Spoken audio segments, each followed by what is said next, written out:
36 का आंकड़ा। बस की परिवर्तन यात्रा से क्या मिल पाए हैं दिल? हुड्डा के खिलाफ तीखे तेवरों का इस्तेमाल करते रहे हैं कैप्टन अजय सिंह यादव। हुड्डा भी अहिरवाल क्षेत्र में तैयार कर चुके हैं कैप्टन का विकल्प। भितरघात का पूरा है खतरा। कैप्टन ने कहा, अगर करेगा कोई भितरघात तो बनेगी उसकी रिपोर्ट। लोकसभा क्षेत्र में कांग्रेस की टिकट पाने में सफल रहे पूर्व मंत्री कैप्टन अजय सिंह यादव की जीत का रास्ता आसान नहीं है। उनके सामने सबसे बड़ी चुनौती वह हुड्डा है, जो अक्सर कैप्टन के निशाने पर रहे हैं।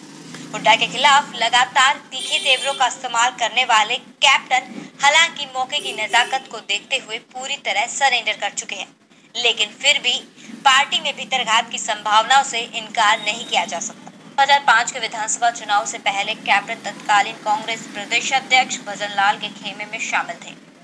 कांग्रेस के सत्ता में आने के बाद वे पलटी मारकर हुड्डा खेमे में चले गए।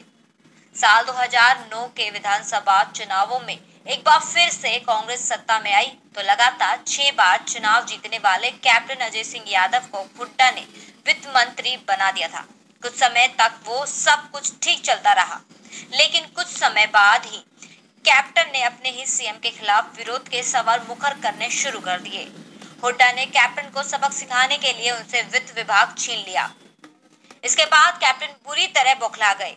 उन्होंने वित्त विभाग वापस पाने के लिए पार्टी हाईकमान से संपर्क साधने का जमकर प्रयास किया, लेकिन सफलता नहीं मिली। आखिरकार कैप्टन को बिजली विभाग से ही संतोष करना पड़ा था। बाद में कैप्टन कभी हुड्डा का गुणगान करने लगे तो कभी उनके खिलाफ तल्ख तेवरों का इस्तेमाल करने लगे। कांग्रेस एकजुट होकर हम काम करेगी और हम अपनी तरफ से पूर्ण कोशिश करेंगे कि इस बार हमारे देश के प्रधानमंत्री राहुल जी बने और 10 की 10 सीटें हरियाणा में होंगी। कांग्रेस का अपना एक वजूद है, वो कांग्रेस का एक अपना वजूद है जो कांग्रेस के साथ मिलकर चलेगा और पार्टी ने ये भी कहा है कि जो पार्टी के लिए काम करेगा वो पुरस्कृत किए जाएंगे। ठीक है, तो ये भी एक एग्ज़ाम है सबके लिए, मेरे लिए भी एग्ज़ाम है, सब हमारे कांग्रेस जो कार्यकर्ता उनके लिए एग्ज़ाम है। जो काम करेंगे वो पुरस्कृत होंगे, जो काम नहीं करेंगे उसका फिर उनको फिर बाद में पता लगेगा। जो काम नहीं करेगा उसके भी फिर रिपोर्ट तैयार की जाएगी। गत कई महीने से कैप्टन लगातार हुड्डा के खिलाफ बयानबाजी कर रहे थे। हुड्डा ने इस बात की परवाह किए बिना अहिरवाल में कैप्टन की काट तलाश करना शुरू कर दिया।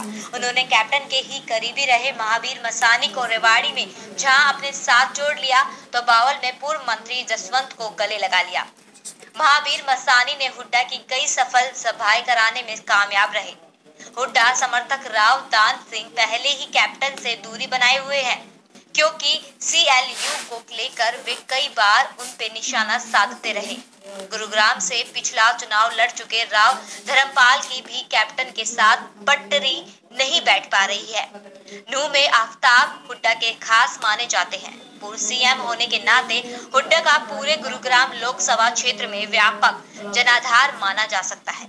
ऐसे में अगर कैप्टन को अपनी चुनावी वैतरणी पार लगानी है तो उन्हें हुड्डा समर्थकों के सामने सरेंडर करना ही होगा। घोषणा होने के साथ ही कैप्टन के सुर बदल चुके हैं। कैप्टन का दावा है कि बीजेपी को हराने के लिए सभी कांग्रेसी एकजुट होकर पार्टी के लिए काम करने को तैयार है। किसी से उनकी कोई नाराजगी नहीं है। वास्तविकता इससे कोसों दूर नजर आ रही है। दरअसल कांग्रेस के कई नेता कैप्टन से दूरी बनाए हुए हैं। बेशक यह नेता खुले में कैप्टन का साथ देने की बात करते हो, लेकिन अंदर खाने वे कैप्टन को झटका भी दे सकते हैं। कैप्टन को सर्वाधिक भरोसा अपने समधी लालू यादव पर है। गुरुग्राम और रेवाड़ी दोनों जिलों में बिहार के मूल निवासियों की संख्या काफी अधिक है। इन लोगों ने यही अपने वोट बनवाए हुए हैं। इन मतदाताओं पर लालू का खास प्रभाव रहता है। ऐसे में कैप्टन अपनी जीत के प्रति आश्वस्त नजर आ रहे हैं। राजनीति भविष्य दाव पर। कैप्टन अजय सिंह यादव अगर अपना पहला लोकसभा चुनाव जीतने में कामयाब नहीं होते हैं तो उनका राजनीति भविष्य दाव पर लग जाएगा। लोकसभा चुनाव हारने की स्थिति में उनके लिए विधानसभा की टिकट हासिल करना भी आसान नहीं होगा। ऐसा माना जा रहा है कि कैप्टन विरोधी खेमा उन्हें लोकसभा चुनाव में झटका देने की पूरी तैयारी कर चुका है। देखना ये होगा कि कैप्टन मतदान से पहले अपनी ही पार्टी के अपने विरोधियों को अपने पक्ष में करने में कामयाब हो पाते हैं या नहीं। कल नॉमिनेशन पर होगी नजर। कैप्टन अजय सिंह यादव 18 अप्रैल को अपना नामांकन दाखिल करेंगे।